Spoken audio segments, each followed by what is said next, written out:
The blast rocked the Singapore-flagged oil tanker just after midnight, causing a fire and sending smoke billowing into the sky. The BW Rhine was parked up in Jeddah's port. Its owner, Hafnia, says all 22 sailors on board escaped unhurt. Saudi-owned media reported that 2 small boats were seen before the explosion. It's the latest in a string of attacks on Saudi Arabia's energy sector, mainly claimed by Houthi rebels from across the border in Yemen.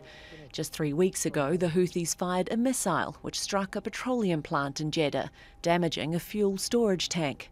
The Houthis have been escalating their cross-border strikes to pile the pressure on the kingdom. This one seems to be just another one of these attacks against, targets which are very vital for Saudi Arabia, as the greatest exporter of oil in the world. The Bab al-Mandeb Strait and the waters of the Red Sea are absolutely crucially important for the oil price and the delivery of millions of barrels of oil every day. So if you make this unsafe, that will have an impact on Saudi Arabia's security. And that is a very, very high target. And that increases the urgency for Saudi Arabia to do something about this Yemen conflict. The distance between Yemen's shores and the port of Jeddah makes it difficult, but not impossible, for the Houthis to send 2 small boats filled with explosives more than 600 kilometres to launch such an attack.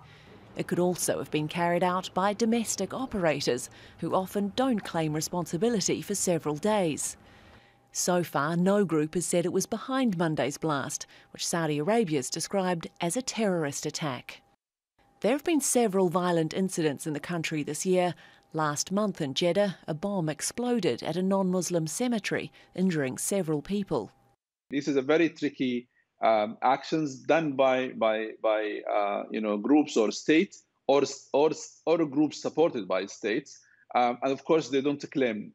You don't find any evidence, and normally no one would say I have done this, and this keeps things basically in a gloomy situation.